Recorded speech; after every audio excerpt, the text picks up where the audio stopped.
Welcome back to The Takeout. Wednesday, Anthony Fauci will testify before a Senate panel on how the federal government responded in its many different ways to the COVID pandemic. Ahead of this, Kentucky Republican Senator Rand Paul, who has clashed with Fauci on numerous occasions, released more than 1,000 diary entries from the former director of the National Institute of Allergy and Infectious Diseases. In one entry, Dr. Fauci wrote, quote, "Apparently the White House is very upset that I'm being profiled, and it looks like I'm putting down the POTUS," meaning the President of the United States, "and becoming a star that outshines him. The press is playing into this, as is the tweet storm. Very stressful, double exclamation mark." Wisconsin Republican Senator Ron Johnson joins me now. He serves on the Homeland Security and Governmental Affairs Committee, which Fauci will be testifying before. Senator Johnson, I don't want to spend a lot of time on Anthony Fauci's ramblings about how a star he became during COVID. I'm much more concerned, as I think you are, about what he said privately about the COVID origin, lab leak theory, and what he said publicly. Do you believe there is a fundamental disconnect there? And in that disconnect, the American people were deceived? Yes or no? Well, absolutely, the American people were deceived by Anthony Fauci. This has been obvious for quite some time. As soon as we got access to those email exchanges of the phone calls that were occurring the end of January, early February of 2020, when a lot of these individuals that Anthony Fauci had been funding the research for years and then funded their research after they changed their tune from saying that this is looking man-made. You got that fear and cleavage site. So all of a sudden, Anthony Fauci arranges these phone calls with 8 or 9 individuals.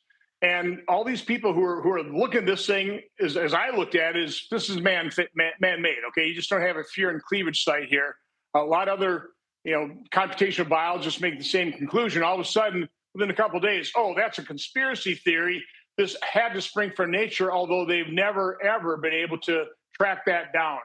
By the way, he also lied then to Congress when he said, I wasn't involved in the intelligence community's assessment at all. Those very, very same individuals that he corralled in those January, February phone calls that changed their opinion from man-made to springing from nature, those are the exact same people he salted the intelligence community with to come up with their assessment as well. So no, he's dirty in this thing. He's been lying to the American public.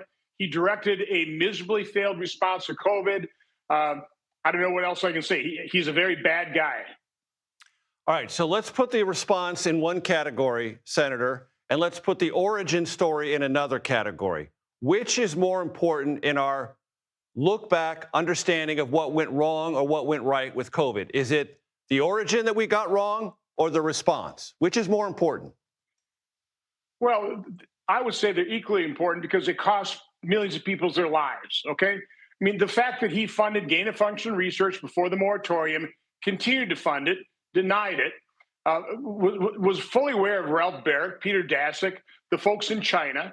Again, I think it's pretty obvious that if it wasn't a direct result, he certainly funded the kind of research that produced this man-made virus that created the pandemic.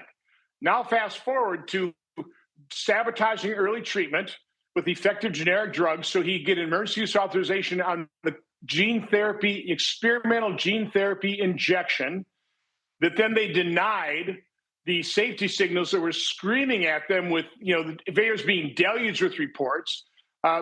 Because they denied them, more and more people were either mandated, coerced, or convinced to take this experimental injection. Some of them died. Some of them were permanently injured.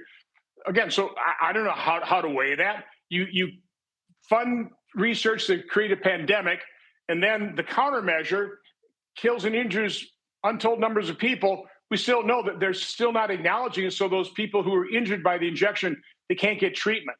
So again, I just across the board, I think Anthony Fauci has all kinds of things to be held accountable for. Unfortunately, the media crowned him saying Fauci. He says he's the science, and he's not been held accountable. Of course, now he has the pardon, which I'm sure he needed from President Biden. Imagine I'm a constituent of yours, Senator Johnson, and I ask you this question. Shouldn't we be more concerned about China than Anthony Fauci? Don't they have blood on their hands that is as more apparent than Anthony Fauci or anyone who funded any gain-of-function research? I'm not holding China harmless here, But again, it's Anthony Fauci that covered this. And if we don't hold these people accountable, they'll do it again. You can see them trying to do it with what's monkeypox or this hantavirus, or it's another bird flu, whether it's Ebola. They create fear so that they can force these countermeasures on us. And by the way, the whole issue of creating countermeasures, bioweaponry countermeasures, to me, it's a smokescreen to do bioweapon research itself, which we're prohibited from doing based on agreement. So again, this entire thing is a ruse, and it's a ruse that I think created a pandemic that ended up killing millions of people. Here's why I ask about China, because as you know, Senator, as well, if not better than I do, the Wuhan Institute of Virology advertised itself as a grade 4. It was a grade 2 at best lab, which means it was prone to leaks. It had bad security. Things got out. They arrested people who talked about it. And they suppressed, meaning the Chinese government, all available information to anyone in China who knew anything about that. Isn't that as big a part of the story as gain-of-function research dollars? It is, but again, why in the world would we fund gain-of-function research here in America and then allow those people doing the research to transfer the technology to China? I mean, we know that the Chinese, their military is in total control of those laboratories. So again, this is dangerous research. They all know it. It's why President Obama put a moratorium on it, which they circumvented. But at a minimum, if you're going to do it, if you're going to circumvent the gain-of-function moratorium, do it in safe biolabs here in America. Don't share the humanized mice with the lab in China. Don't share the technology with somebody like the bat lady, so they can continue on the research in China that the PLA is going to have access to. What do you want Anthony Fauci to tell you Wednesday?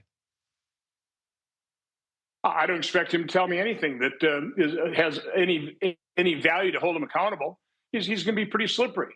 So again, I think the most we can expect is, and what I intend to do is just lay out the facts, ask him pretty concise questions that only require a concise answer. I don't want him filibustering. I don't want him trying to explain things away. But again, he's very practiced at this. We know he's willing to lie. He's lied to Congress repeatedly. I think we've got him dead to rights from that standpoint. But again, I don't expect any bombshells from this because we've known a lot of this. It just hasn't been covered by the legacy media. Senator Ron Johnson, Republican of Wisconsin, I appreciate the time. Have a good day.